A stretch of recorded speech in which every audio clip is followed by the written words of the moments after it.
Silence dans la salle. Le tribunal de l'amour est ouvert. Aujourd'hui, on tranche deux nouvelles histoires de couple.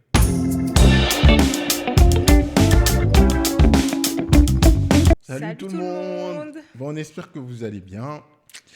Donc, épisode spécial aujourd'hui parce que je dois compenser la bataille qui a eu lieu pour la sélection des histoires de l'épisode de ce jour. Ouais. Donc, après avoir tourné l'épisode, je lui dois un rencard.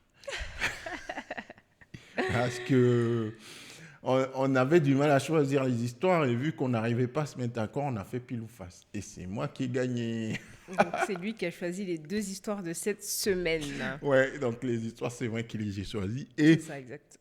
Du coup, pour l'eau de consolation, je vais proposer un petit rencard ce soir. C'est ça. Donc, sans plus tarder, on va attaquer les deux histoires du jour. Parti pour la première histoire ? C'est parti pour la première histoire. Yes.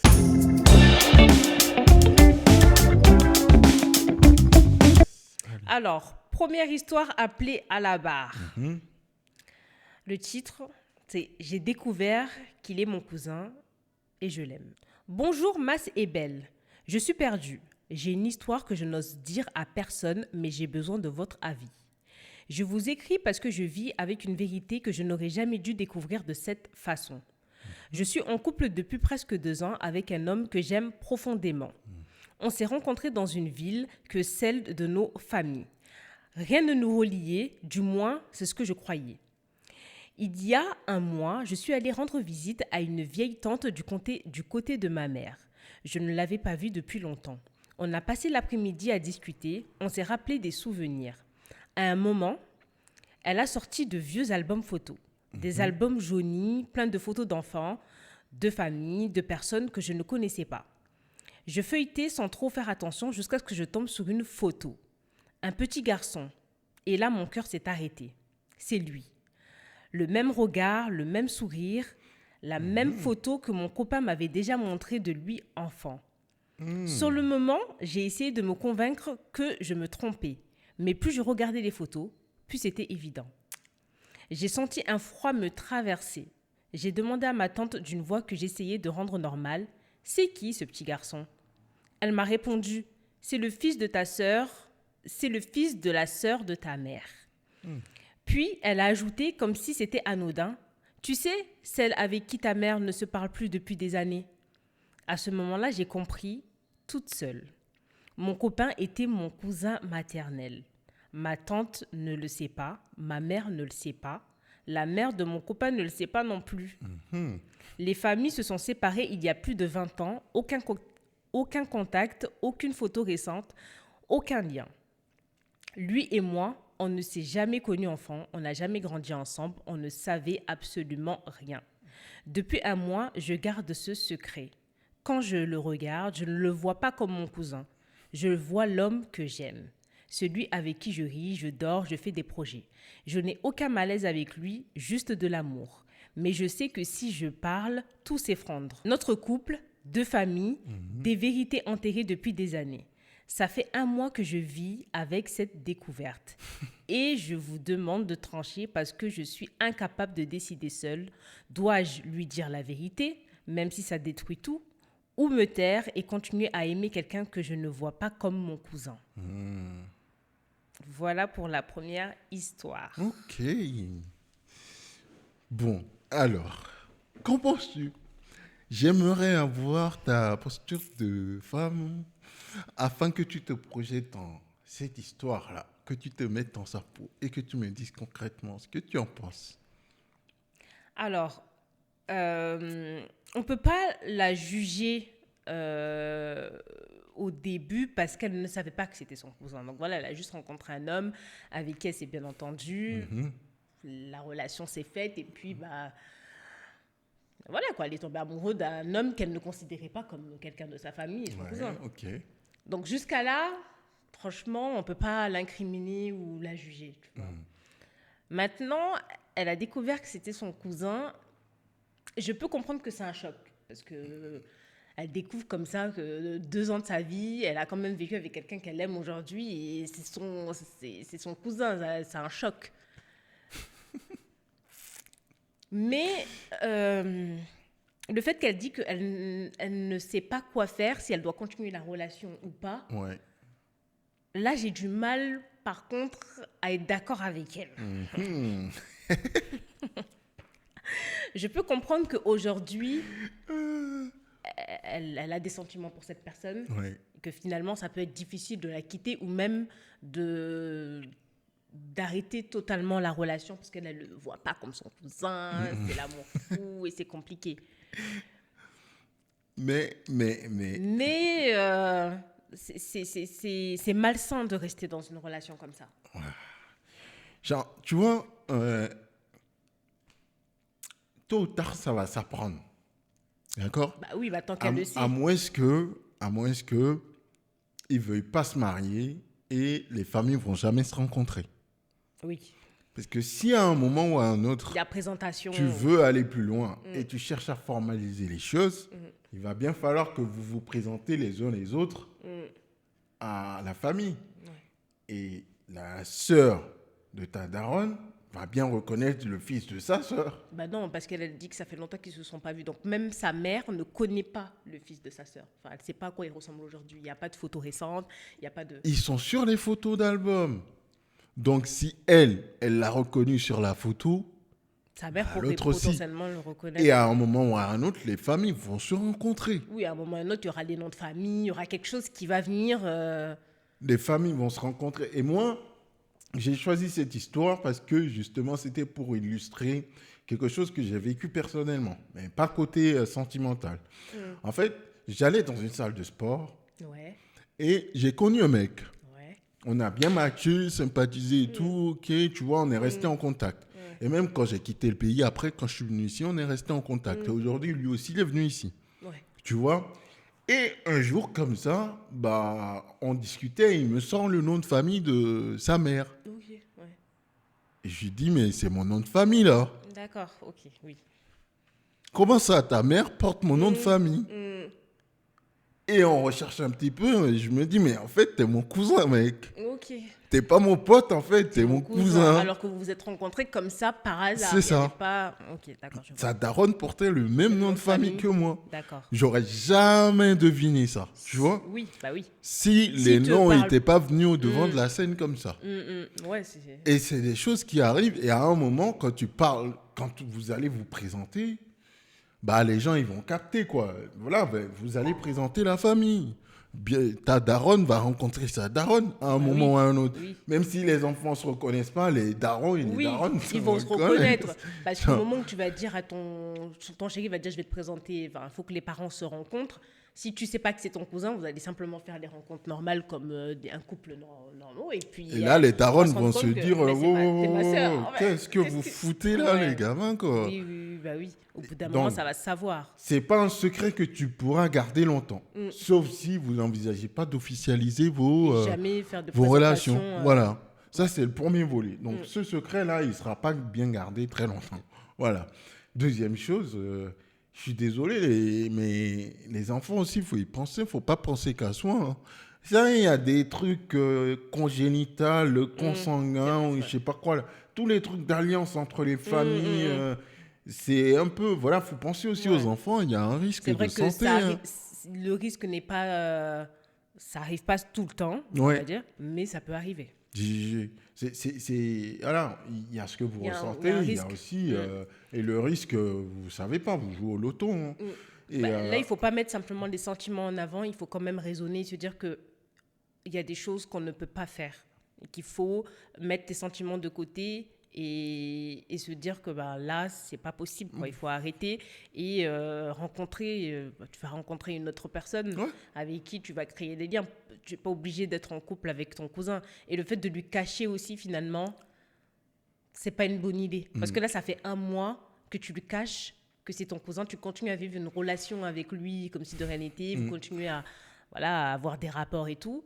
Qui te dit que si demain, il vient apprendre que tu lui as caché, ça fait déjà plus d'1 mois que c'était ton cousin et que tu n'as rien dit, lui, il va pas mal le prendre. Ouais. Donc, Et il va peut-être te détester parce que peut-être que lui ne se voit pas avoir une relation avec sa cousine, en fait, sur le long terme, et même avoir une relation sérieuse. Oui. Donc, tu ne peux pas On va dire, ne pas lui dire, oui, voilà, et faire ça derrière son dos, ça se fait pas. C'est important, ça, parce que ça pose justement la question de la liberté de choix. Il a un droit de... Oui. Est-ce que je t'aurais quand même choisi si j'avais su cette information qui est importante? Là, c'est une information déterminante. Il a le droit de savoir la vérité. Tu le sais, c'est justement pour ça que tu ne le dis pas. Donc, tu vois, c'est délicat, ça aussi. Il a le droit de savoir et il a le droit de prendre la décision, sa décision connaissance de cause. Tu ne peux pas le forcer ou en tout cas faire ça derrière son dos. Ça se fait pas déjà. Moi, je pense que il faut lui dire aussi, oui, d'accord? Il a le droit de savoir. Il a la liberté de choisir, de dire oui ou non, on continue.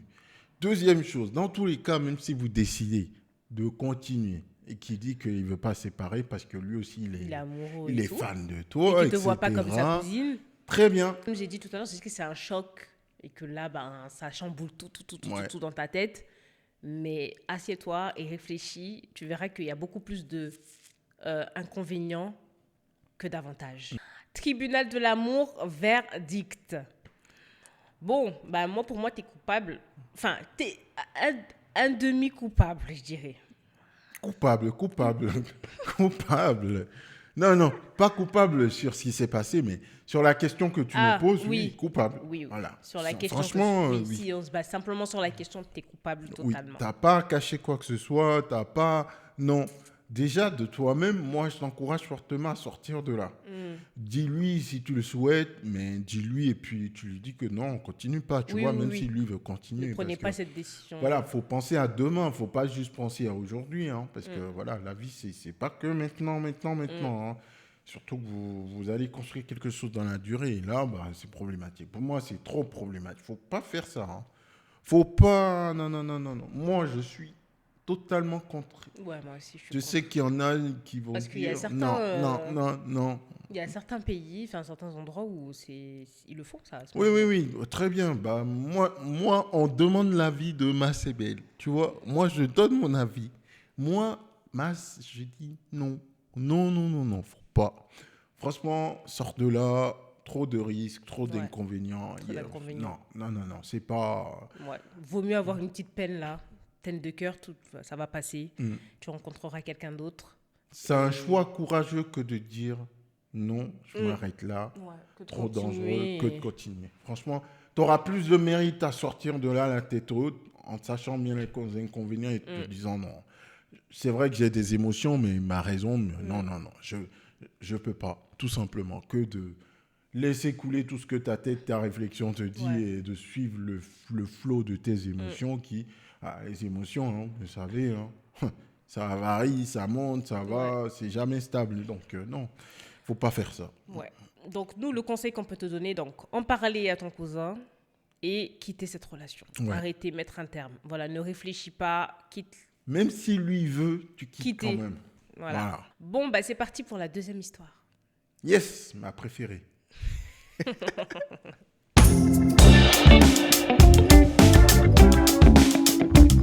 Bon, l'histoire c'est « Je partage mon mari et personne ne le sait ». Bonjour, ma c'est belle. Je vous écris parce que je vis une situation que personne autour de moi ne connaît. Je suis marié depuis 10 ans. On a 2 enfants, une maison, une vie stable. De l'extérieur, on est un couple normal.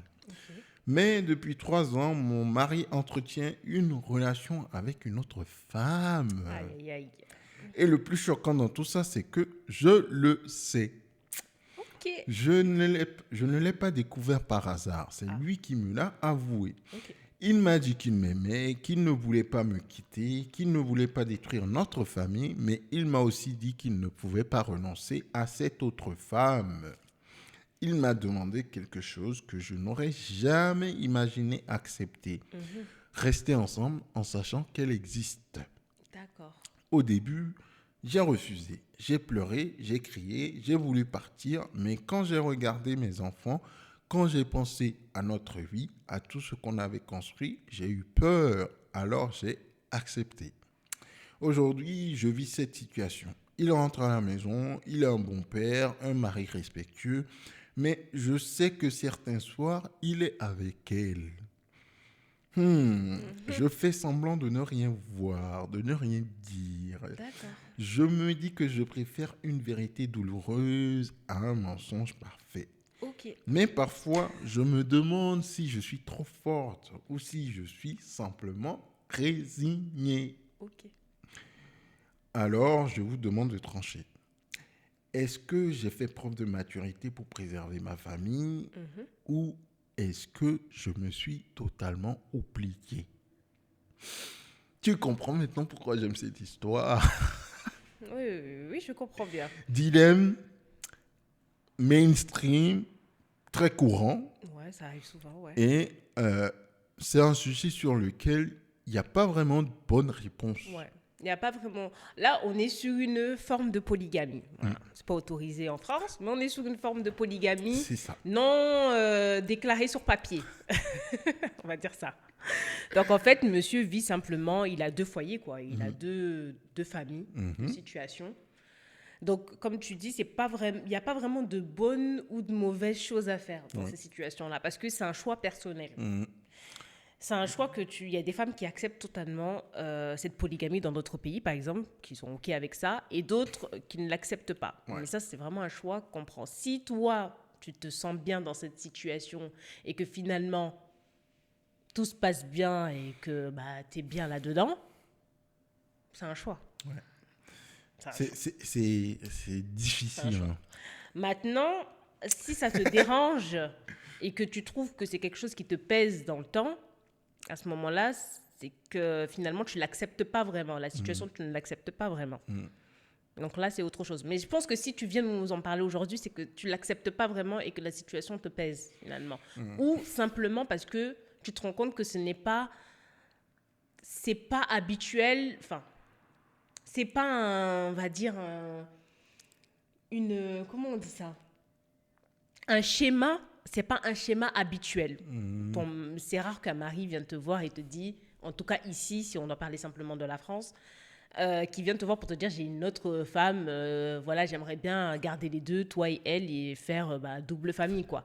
Dans d'autres pays, c'est quelque chose de courant, donc on va dire que les gens ont l'habitude de ça, donc c'est normal, voilà. Mais ici, c'est pas un schéma habituel, donc c'est peut-être pour ça que tu te poses la question, tu te dis si c'est pas bizarre d'accepter cette relation, je pense.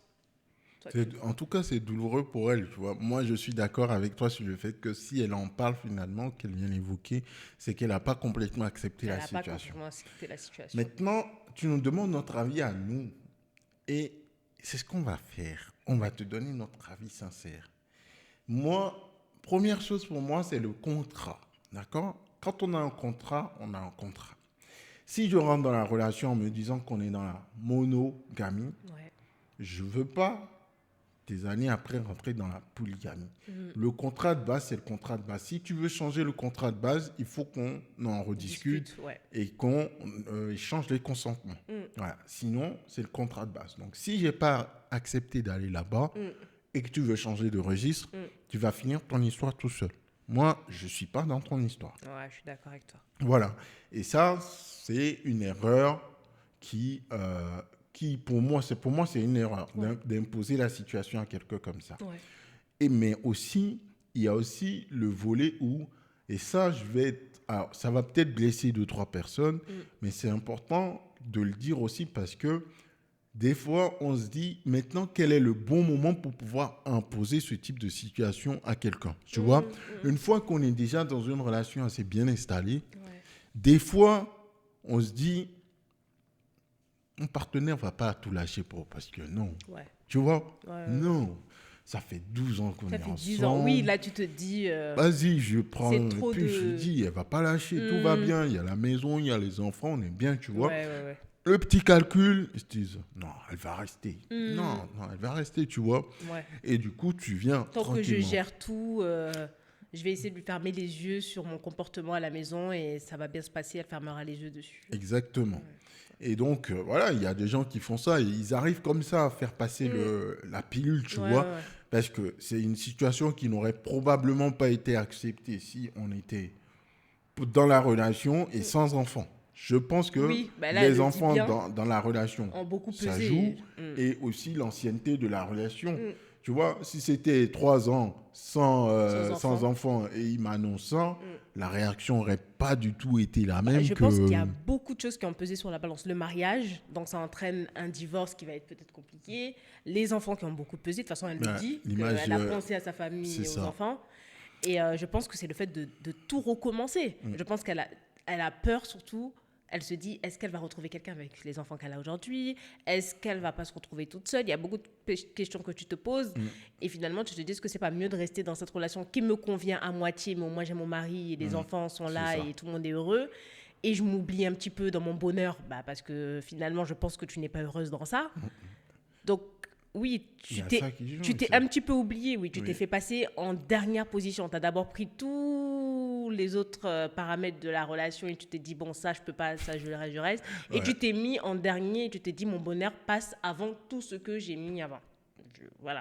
Après, et je pense que du ta coup, décision ton bonheur passe après. Oui, voilà. Après. Désolée. Après. Donc, je pense que vraiment, tu as pris ta décision, oui, il y a beaucoup de choses qui ont pesé avant.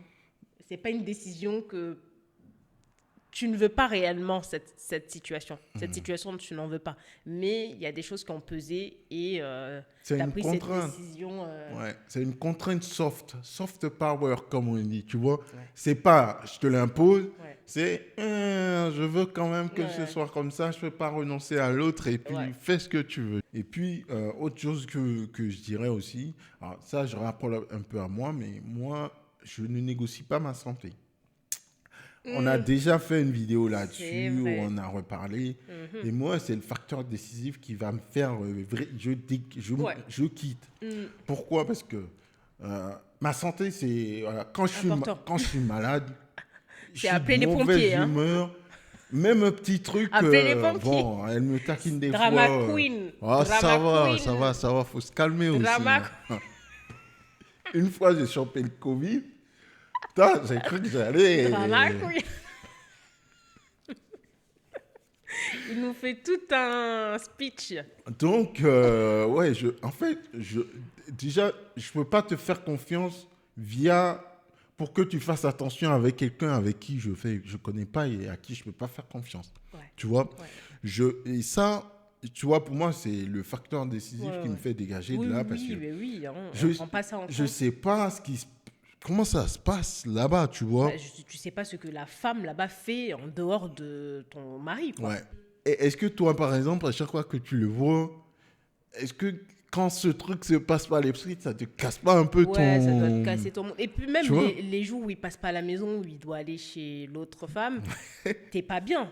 Tu dois te dire, ah ouais, du coup, là, il est avec l'autre, ça doit te mettre super mal. Donc, finalement, pense à ta santé mentale. Parce que là, tu fais mine, oui, bon, j'accepte la situation, mais au fond de toi, tu dois ruminer et ça doit te travailler et c'est pas bon pour la santé, ça aussi. Donc, il y a la santé, aspect relation. Mais il y a aussi l'aspect mental où là, tu fais peut-être mine que tout va bien, mais pour autant, c'est en train de te bouffer l'esprit et tu vas finir par potentiellement te choper une autre maladie parce que tu t'es foutu un stress et des pensées négatives pendant un petit moment.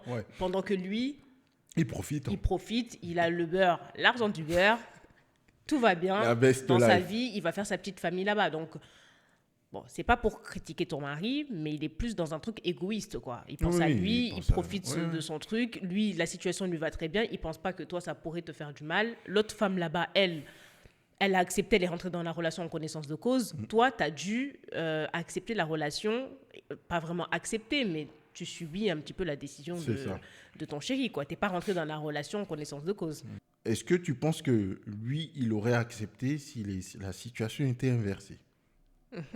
Je pense pas. Je pose juste la question. En fait, à chaque fois que quelqu'un fait un truc, j'aime bien lui poser la question. Est-ce que si la situation était inversée, toi, tu aurais accepté ou comment tu penses que lui ou elle se serait comporté? C'est une question que j'aime poser souvent aux gens quand ils viennent me parler de leur vie de couple, tu vois. Et là, tout de suite, en général, je vois une réaction qui sort vite. Ah non, jamais. Moi, je serais partie déjà. Ouais, non, mais je le connais, il s'en fout. Tu vois, la réponse vient tout de suite, tu vois. Et honnêtement... Après, on connaît la réponse. En général, on veut que la femme accepte. Non, mais l'homme ne va pas accepter. Voilà, c'est ça. Parce que la seule raison qu'il va te dire, c'est que moi, je suis un homme et toi, tu es une femme. Voilà. C'est la seule raison au fait qu'il ne va pas accepter l'inverse. Voilà. Ceci étant, bien sûr, je suis d'accord. Peut-être qu'il y a une contrainte financière aussi qui joue sur toi. Peut-être que parce qu'il y en a qui, voilà, les finances passent avant l'aspect santé mentale et santé physique pour eux. Chacun, une question de hiérarchie, tu vois. Mais au final, est-ce que la bonne question, c'est est-ce que elle se voit subir cette situation dans la durée et faire avec, tu vois? Ouais. Et faire avec et se dire ça va finir par passer. Ou est-ce qu'au contraire, voilà, ça te rend chaque jour un peu plus malheureuse. Ouais. Et à ce moment-là, tu te flingues pour rien. Je pense que si elle nous a écrit, c'est que t'es pas totalement heureuse dans cette situation. Voilà. Et je pense que c'est une situation qu'il y a beaucoup de femmes qui vivent sûrement aujourd'hui et qui fait que, en fait, elles n'en parlent pas forcément parce que personne ne va essayer de comprendre ou on a tellement normalisé ça qu'on se dit, c'est bon, c'est les hommes. écoute, Oui, t'acceptes, tu vois. Mais pour autant, je pense que personne t'en voudra si certains vont juger. Voilà. Oh, t'es parti parce qu'il a pris une deuxième femme alors qu'il t'a rien fait de mal. Ouais, et d'autres vont dire, ouais, t'as raison, tu vois, c'est un sujet un peu qui divise beaucoup de monde. Après, pour moi, t'as pas à venir critiquer, parce que c'est un choix. Si soit tu l'acceptes la situation, soit tu décides de partir. Donc chacun fait comme il le sent. Mais je vois la pression qu'elle doit avoir là, parce que il y a aussi cette pression de, tu vas retrouver qui avec tes 2 enfants, personne ne va vouloir t'accepter. Ça, c'est des phrases que potentiellement les gens dans ton entourage vont venir te dire, et toi aussi, peut-être que tu te le mets dans la tête. Ça te bloque, ça te met un frein pour prendre la bonne décision pour toi. Tribunal de l'amour, le verdict. Moi, je suis très, très, très tranché. Je pense que ton chéri, il a merdé et que tu n'es pas coupable dans cette situation. Par contre, tu es coupable de rester et de te détruire ta santé physique ou mentale à long terme en restant là et en te disant que tu pourras peut-être faire avec et que ça va te passer dans le temps. Et là, c'est à toi de faire ton choix. Mais moi, personnellement, moi, je me casse de là. Après, je ne suis pas une femme, tu vois. Donc, c'est difficile pour moi d'être objectif. Voilà, d'être objectif ou de pouvoir ressentir cette pression. Voilà. Moi, je me casse de là, en fait. Je ne peux pas rester là. Je peux pas digérer cette situation. Je ne serai pas heureux et épanoui sur le long terme avec cette personne, tu vois. Moi, personnellement, en étant une femme, je partirais aussi. De toute façon, tu me connais, tu sais que moi, je suis... Moi, je pars. Pourquoi ? Parce que je préfère vivre cette souffrance qui va peut-être me passer et me débrouiller, me démener pour me sortir de là avec mes enfants et trouver...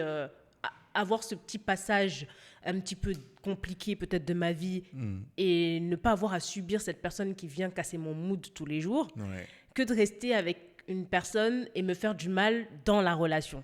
Voilà, c'est mon choix. Moi, je préfère vivre mon truc et me dire, bon, allez, je prends la décision, je m'en vais et je vais voir ce que l'avenir me réserve. Et moi, si je dois te donner un conseil, vraiment, c'est pars et va découvrir ce que l'avenir... te réserve. Je tenais à aborder le sujet parce que je pense que c'est l'histoire, du coup, ça me parle parce que je sais que c'est quelque chose que beaucoup de gens vivent en silence, tu vois. Et puis bon, moi aussi j'ai grandi dans une famille polygame, donc je sais ce que les mères ressentent au fond dans ce type de foyer, les non-dits, tout ça. Voilà, il y a tellement de choses qu'on pourrait dire sur. Voilà, c'est pas facile, hein. Déjà dans une relation à 2, c'est pas facile. Alors imagine s'il y a plusieurs personnes qu'on doit gérer. C'est pas facile du tout. Donc voilà, on espère qu'on a pu vous donner nos avis francs et tranchés sur les sujets. Et puis si vous nous lisez, vous qui nous écoutez aussi, donnez-nous votre avis si vous êtes d'accord avec nous ou si vous pensez que non, voilà, plutôt position opposée. Le débat est ouvert. L'essentiel, c'est que chacun puisse justifier son avis et puis qu'on ait un échange ouvert entre nous pour enrichir les débats. Bon, on arrive à la fin de ce 4e épisode du Tribunal de l'amour. Si vous avez aimé cet épisode, n'hésitez pas à la liker, à la partager, à commenter. Laissez-nous vos avis. N'hésitez pas aussi également, vous qui nous regardez, à nous envoyer vos histoires sur cette adresse mail qui s'affiche juste ici. On sera ravis de partager votre histoire et de trancher et vous donner notre avis. N'hésitez pas également à vous abonner. Ouais. Activez la cloche de notification pour ne pas rater nos prochaines vidéos. Et on se dit à bientôt pour notre prochaine vidéo. Salut! Ciao.